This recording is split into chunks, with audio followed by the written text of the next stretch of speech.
Was he whole? Omura Ira. Only crow.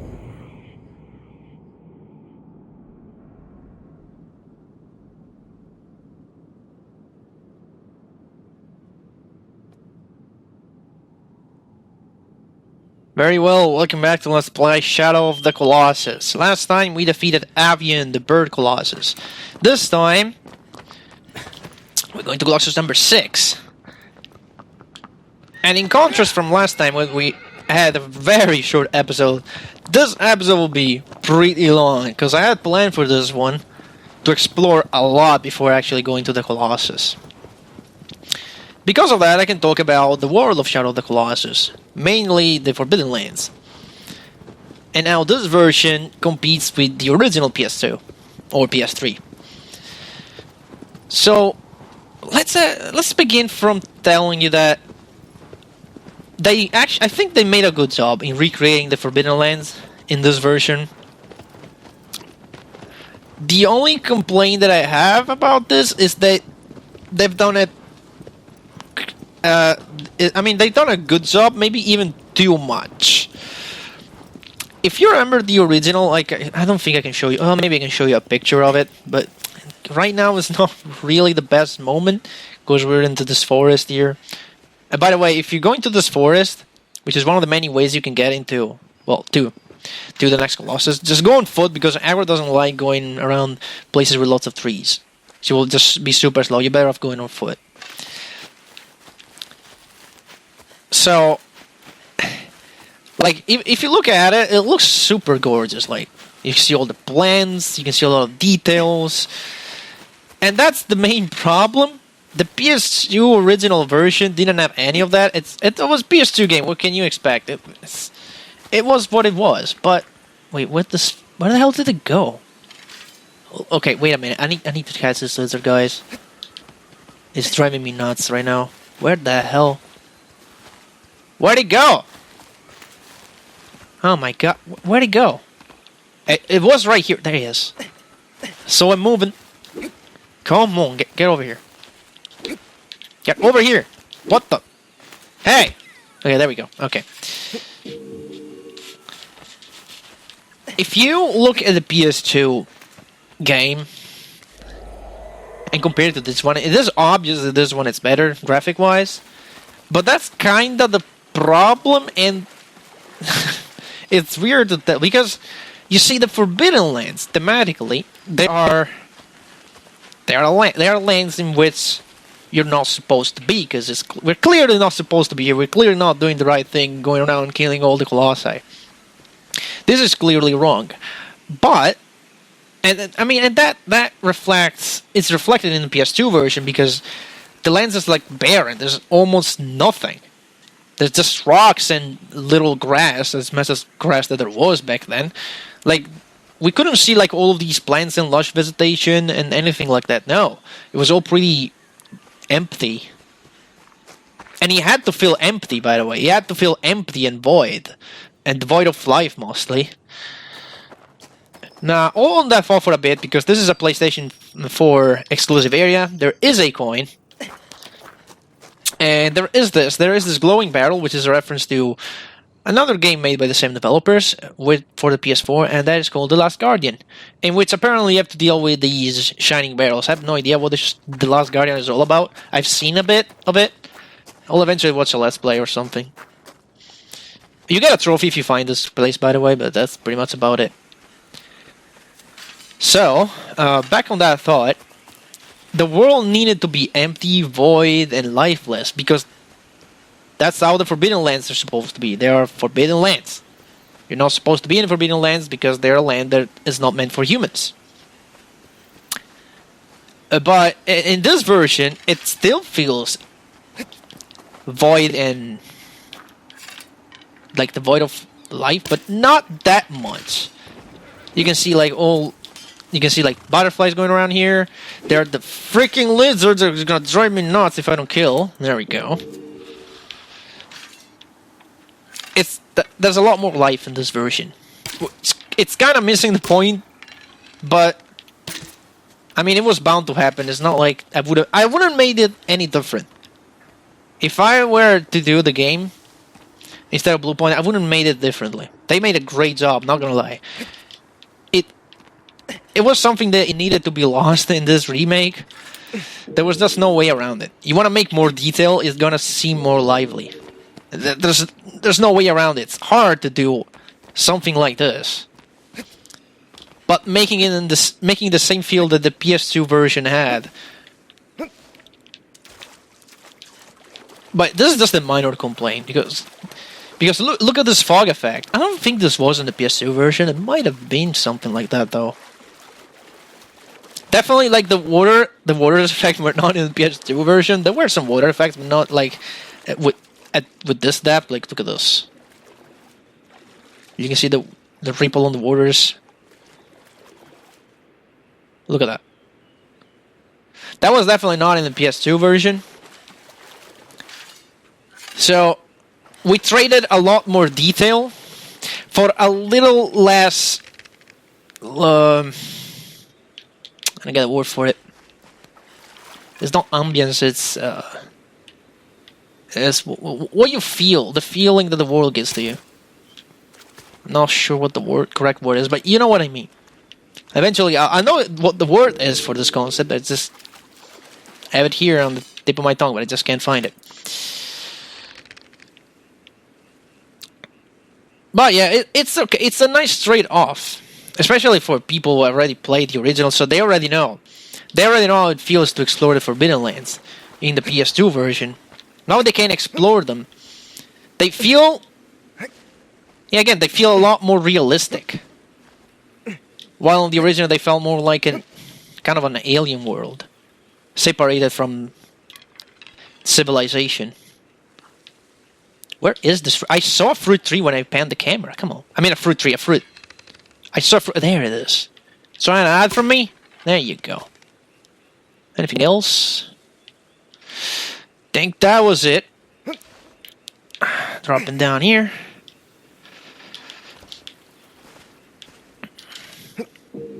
So yeah, we traded detail for that. I still can't find the right word for it. For the feeling of the ambience and everything. But it still feels just an empty land with just us, aggro, and the Colossi. Because that's what's supposed to be feeling. You're supposed to feel alone in a world where no humans have been for a very long time. And you're not supposed to feel at home in this world because, again, if there is a reason why humans are no more here, there must be a good one. Also over here, I believe we can find a coin near this waterfall. Left on those rocks. I think there's a coin around here. There it is. Let's see if I can get it. Shouldn't be that bad. Think I can. Yeah, I can get up there, can I? Up to the slope. Up that rock. And got it. By the way, changing the bit. I don't know how I did it, but by messing around with my saves, I actually lost my 100% save file. I asked on the internet if someone was willing to give their 100% save file so I could show you the boss game. If I can't find it or I can't like download it and make it work, I'll just have to recomplete time trial on my own. And then maybe I'll get back all the coins, but I'll do that off screen. And this blooming effect was in the PS2 version, which back then was a big deal, because no other games did that. No other games, like, there are rarely games even do it nowadays. It's a fruit tree, but I'm gonna ignore it, that one. We can get it another time. We still have a lot to explore today. So going back to the world, another thing that back then was a bit weird was the world of Shadow of the Colossus. No, you're not normal one, okay. The world of Shadow of the Colossus is completely... it shouldn't work. I'll put that in words in a second. Let me just see if I can find this goddamn lizard. Come on, lizard boy, come here. Okay, so I still have to find it while I talk about the world and why it should not work, but it does. Oh, oh. I can see you. There you go. Hang the fuck on. Where'd you go? Oh, there you are. No, you're up there now. Oh. And... got it. So this is like an open world game, if you think about it. Shadow of the Colossus is a kind of an open world game. You cannot really go everywhere, but a good 90%, 80%, I guess, of the map is explorable. And in that percentage, you're pretty much free to do whatever you want. The whole map is also available straight from the beginning. You don't have to defeat any Colossi to unlock more of the map. No, you can just go straight from the beginning everywhere you want. It's just you're not going to find any other Colossi but the first one because they only spawn one at a time. But right now I'm going toward Colossus 11 arena. But even if I enter it, he is not going to be there. That's just a fact. He doesn't spawn until it's the right time to defeat it. And this world is completely empty, right? Now, if you think about any other open world game, they're never empty. Like, think about, like, anything. Even from Xenoblade to, like, Assassin's Creed or, like, Zelda Breath of the Wild. I'm just saying a few titles here and there. Or, heck, even Dark Souls. In all those games, with big maps and open worlds, there's a lot to do around the world. Like, everywhere, it's filled with things to do. Whether there be, like, even, I'm thinking about Final Fantasy 15 as well, which has a big-ass open world. Even that game has a lot to do. Either have random fights, or just items gathered around to pick up, ingredients, or just things to look at. And this is a fruit tree, but I can't find the fruits! Where the fuck are they? There. Okay. Wait, just one? Can't be just one angle. It can't be just one. There needs to be more. There needs to be at least one more. That's the rule. Unless it's the first fruit tree, there has to be at least one more. There it is. There you go. See? I know how this game works. I think that's it. I'm not even going to check more than this. So, all of the open world games have a lot to keep the player entertained. And that makes sense because you want to keep the player engaged in activities as they explore the world. Because that makes the game fun, you know. You explore the world to find things to do. This game has nothing of that. I mean, you have the fruit trees and you have the lizard. But the game doesn't even tell you that they exist. There's no tutorial at the beginning of the game or like through the story that tells you, hey, you know, there are fruit trees you can shoot the fruits out to get health, or hey, there are like lizards you can eat. No, either you find out on your own, or after the story is over, you can get the fruit tree map, and you can get a stone that makes a sound when a lizard is nearby. But apart from those two things, during the main story, the game never tells you about these features. They're like there, and you wouldn't know unless someone told you, or like the game tells you in the post game. But again, and now they added the coins in the PS4 version. But let's not talk about coins since they're not in the original. I'm not gonna consider them as a thing to do to keep you engaged. This game doesn't even tell you about that. Well, actually it does, but in a very cryptic way. Oh well. Let's find another lizard aggro. This one is particularly hard to find. I always have problems with this one.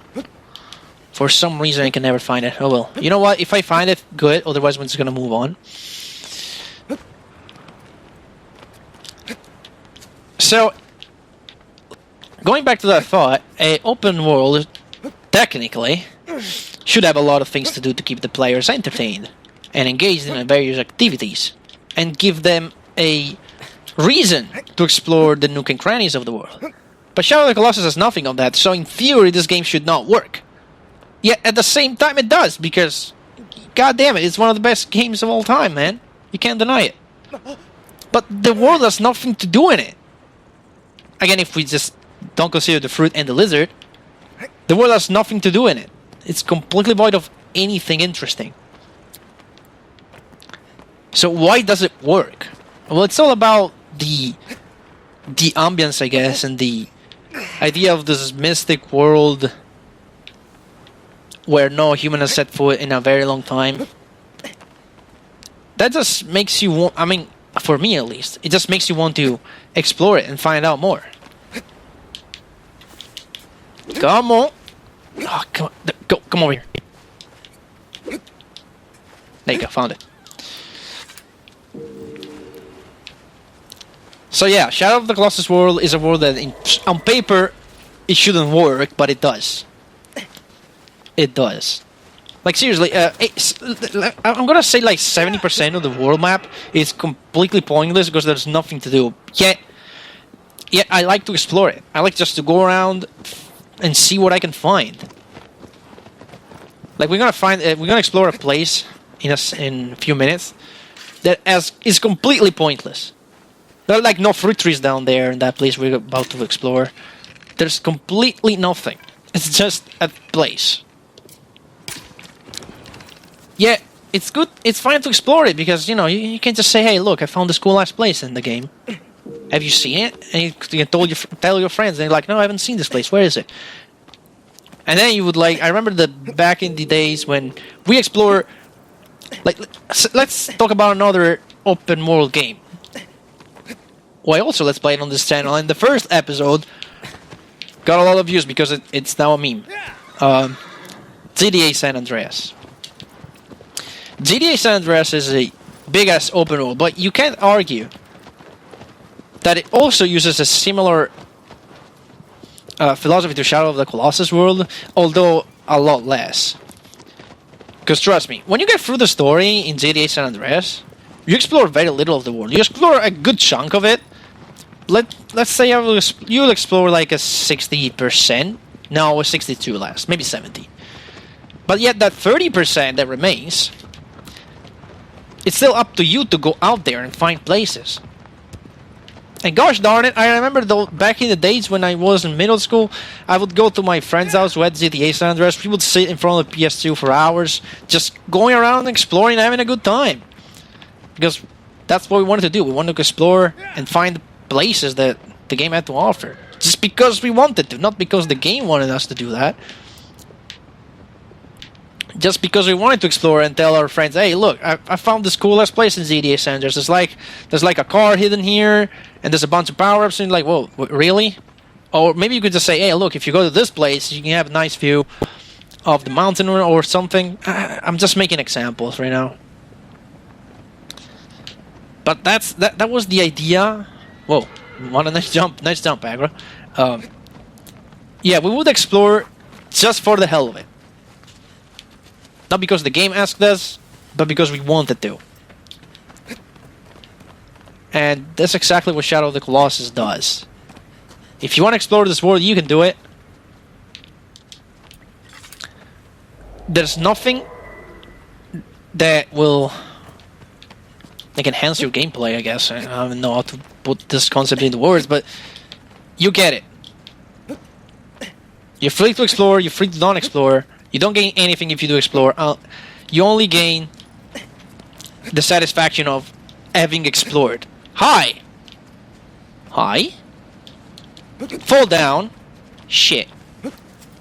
I certainly hope that would work. If it were a little bit closer, maybe it would have worked. Oh, you fucking... I see you. Hang on. No. Elise! Where'd he go? Oh god, this lizard's gonna drive me nuts. This lizard is going to drive me nuts, I already know. Let's see, they usually follow the same pattern, so...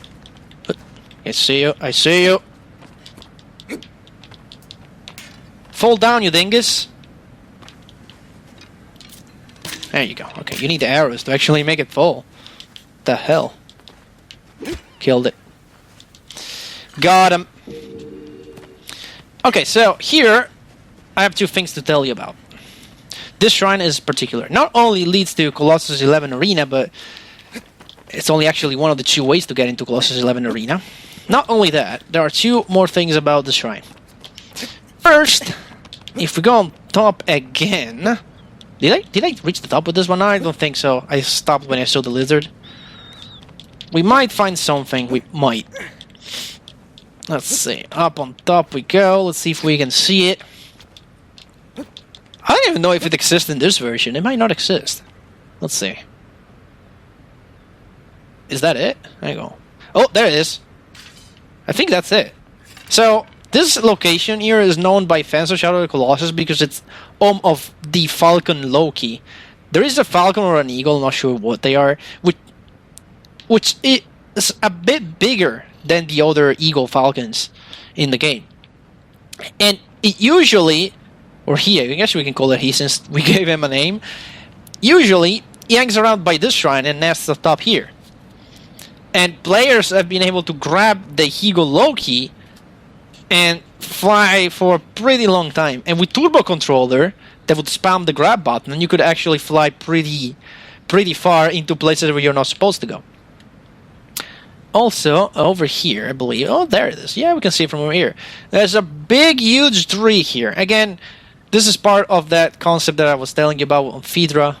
Big things and small things. We saw like normal sized trees, and then over here there's a huge tree. It's withered up, but it's always a tree. So we have this comparison between normal trees and that huge tree. But that's about it for this area, really. We just got through it. And now we're gonna get back into another area and then finally fight the Colossus. Yeah, I told you this was gonna be a bit longer episode because I just wanted to explore a bit more. One more thing we can say about the world.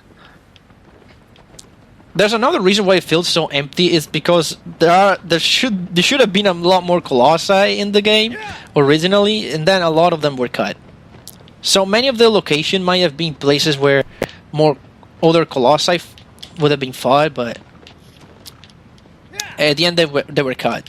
Originally there were 48 Colossi. Yeah, 48 Colossi. Then they were cut down to 36, I think, and then 24, and then 16. Some of them have pretty interesting concepts. However, they were cut because they were pretty hard to actually implement. But I think we're gonna talk more about those Colossi in a later episode. But yeah, just know this. The world was originally intended for 48 Colossi to fight. So that might be another reason why they made it so big. Also, over here, you can now see it very clearly. Look at the beams in the sky. Those beams appear on corpses of the Colossi. So that you know where you defeated them. And if you look at the sky, it looks like an alien invasion. Didn't look like that in the original. Yet, another thing that is different from... in this version from the original is that the original was a lot brighter. If you look at the sky, it looked like a giant mess of light and clouds. Here you can actually see the clouds. The original had a very, very known problem of having a super bright bloom. The game has just had a lot of light, and it always had this issue. Now even the PS3 port fixed it, maybe a bit. This remake fixes it pretty well, and that's a good thing. So over here, this is known as fans as the Ico bits, and you'll see why in a second. Ico is the previous game that Shadow of the Colossus should have been. Originally, Shadow of the Colossus should have been a sequel of Ico, the previous game that the developers make. But instead, it was made like a prequel. This is supposed to be a prequel to Ico. You don't need to know Ico to play this game. Just, if you know, you can do some connections at the end, but it really does. You don't need to do that. It's like this game could have very well be its own story. But another way you can tell that this was intended as a sequel to Ico, if you look at the PS2 disc and if you put it into a computer and look at the game files that you can find there, well, as you open the CD, there are only a few files in there.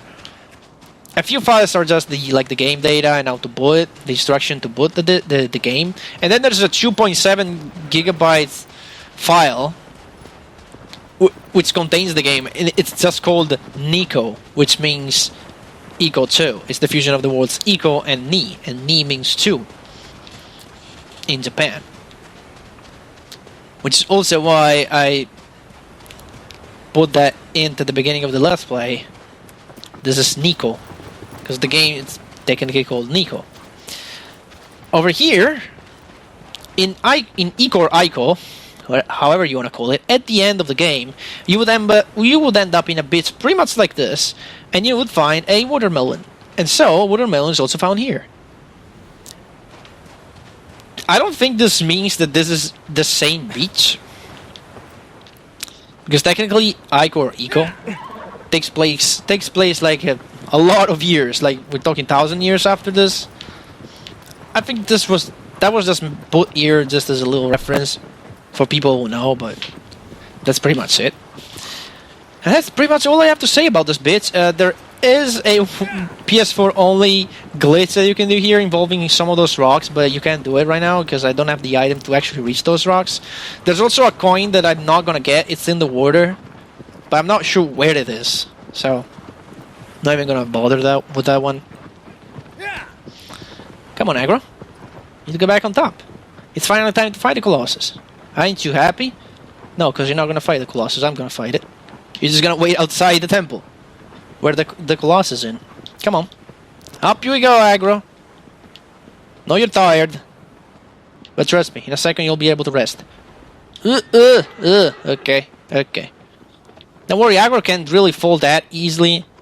She will stop if you direct her into the void, see, like that. So it's not like you can fall down a cliff super high with Aggro. And even if you do, like, maybe you're gonna take damage, but Aggro is a strong, independent horse who takes no fall damage. So, are we even headed? Yeah, okay, I'm good. Yeah, I was wondering if I was headed in the right direction. Yeah, there we go. So you can actually see the path that we took here. We went from where Colossus number 1 is, then all the way to the left, then over there. The game even tells you the last path. They like the recent path that you're going through, so you can backtrack if you need to and go back on your steps, I guess. Anyway, I think you can do these jumps even without Aggro. It's just a lot harder. Aggro just makes it a lot easier. And if you fall down, you die. By the way, you can't survive it. Even if there's water down there, the game just kills you because it's a lot faster to just kill you and respawn at the last shrine than to swim all the way to Ico's bits and then go back up there from there. But yeah, that pretty much summarizes all I had to say about Shadow of the Colossus and the world map and the world in general. There's more that I want to say about constructions that we found around, like even the little shrines and the Shrine of Resurrection and all the human-made things that we've seen so far, but I think we're gonna reserve that for another episode. Don't need to say everything in one, right? We have to keep topics for the other ones too. And this is the temple where I needed to be. So, before we enter though, we have yet another coin, which is located up top here. There might be a lizard too. If we're gonna find this lizard, good, otherwise we're just gonna leave it. I just know there's a lizard around here. See, it might be on this side, let's see. See if I can find it quickly, otherwise we're just gonna forget it. Nah, it doesn't seem like this one will come out. I'm pretty sure there's one though. Usually when there's like a big rock formation that kind of stands out like this, there usually is at least one lizard prowling nearby, but don't have time to actually look for it. Whoa, okay. Okay, got it. Okay, so now we enter. These blocks are clear here to say no horse allowed. And here is the temple where Colossus number 6 lives. Is this the first time we actually go into a temple like this? Yeah, I think. Yeah, his feet are. Yeah. It won't be the last time. So yeah. Oh, ow. Okay. And there we are.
as soon as the fight starts, start running, because he's gonna smash the ground with a fist. You want to run from him. There's little you can do as it is right now. Climb up this little wall and be quick, because he seems slow, but he's actually pretty fast. Then you can still move during this cutscene. The camera just has another angle. So keep moving, because if he reaches you, you can say goodbye to your life. Seriously. He deals a lot of damage. Uh-oh, he's right behind me. Oh shit. Run, run, run, Wonder. Climb these walls. I can try a little trick here. Let's see if I can do it. Huh! Okay, I'm up here. And from here... No, okay, never mind. With some clever jumps, you can actually reach a place that you're not supposed to reach like that, but... whatever. So, Barba. We're gonna whistle, grab his attention, because we want him to come over here. And in about a second, he's going to smash this wall. Oh yeah, he's doing it. You can mitigate some of the damage that he does by bouncing, by jumping, so that like the shockwave doesn't hit you. And now, his goal, well, first of all, we're gonna attack our only weak point. His only weak point happens to be here on the hand, which I wasn't able to grab. Oh well, all I have to do is go over here and whistle again. Come on. Come on, Barbara. Down here. You can either punch or look down, and he usually looks down, but sometimes he'll be like, no, wait, I'm not even gonna do that. Oh, by the way, there's another detail about the Colossus eyes. Grab Wonder. There you go. Alright, but I'll tell you about that in a second. So this is the only weak point, so don't need to worry about this if you're not playing hard. But it's not a big deal. It doesn't have a lot of health either. We can just stab it after he swings like this. Then we can get a good stab in, and I think 3 or 4 stabs will do it. Not even that hard. And then I think you can climb this Colossus from this point, like up his arm, but it's super hard to do. We're not gonna bother about that, so we're just going to let it go. Let's see, we're gonna do this. Use the momentum to get here quicker. So Barba is the Italian word for angle. No, we're gonna do angle. I want to show you something. Barba is Italian for beard. And the beard stands the trick that we're going to use to climb the Colossus. Look how the eyes of the Colossus are now completely dark. Yet as soon as he sees us, blue eyes. And that fuck. Camera, please. Okay, this is gonna be bad. Camera is not cooperating. What the hell is going on with the camera? Urgh. The camera is a bit weird. It has always been. Oh well. I'll have to deal with it. It's no big deal after all. After you kind of figure out how to deal with it. Anyway, we grab on the beard and then we make our way up top. I usually climb from my right side. I don't know if it's any easier or harder on the other one. I just do it because I'm used to it. Is he close enough to... Where is he right now? Can't even tell where he is compared to where I was. Oh no, he's way to the side. You can jump onto the higher parts of where we were hiding before. That little building. While you're on top of him. Though I will not suggest it because he shakes like a madman, as you can see. See if I can back some of my stamina here. Usually if I stand around here on the arm, he just kind of moves the shoulder, allowing me to recover a lot of stamina. So he just does that. And when you're on the head, he does the big shake. Now, trick about this big shake, if you stab while he's going down, you'll cancel out his animation of the shake, allowing you for a lot of free stabs, like a lot of them. As you can see, he's not even shaking right now. Just do a bit of damage when he goes down, and you cancel out all of that. Super useful trick. That works on other Colossi as well, but this one in particular. Now, if he moves a bit forward, go! Move your ass, Barba. What the hell are you doing? Alright, now I need to figure out whether I need to stand up this way, because I entirely forgot. I think it's here. I need to figure out where it is. The last weak point is on its back, and he's not moving. Well, I guess I'm just gonna kill it here. Can you move? Move! Move, Barba, move! I wanna go into the light. I guess he's just gonna stand here now. Okay, whatever. Fine. So when you go down his back, this is where the difficulty really starts, because he does this. It's a lot of your stamina, and I mean a lot of it. And again, this bit can be cancelled out if you stab the sigil like this, so you don't see the animation. Yet sometimes it can be a pain in the ass. Now he's moving. Now he's moving. Stop. Stop. There you go. Okay, cancel that out. Should be a piece of cake now. He should just be standing still. You know what? Let me actually not do that. I'm just gonna climb back up, record my stamina. Fuck it. Oh, he just crossed all the way to the other side? Son of a bitch. I wanted to stay in the light. Well, it's a bit more in the light now. I can see a bit better. Taking it very cautiously here. It's not hard to get back on top of him. All you gotta do is re-hide in that little building and just redo the trick. Still, try not to fall down from the Colossus and look like a fucking idiot. Okay, here we go, on the sigil. He's about to do the shake. I stab. Ah, I did not stab. I lost my belt. Oh, come on, Wonder. What's wrong with you? Little stab. There we go. Nice one. And one more stab should do it.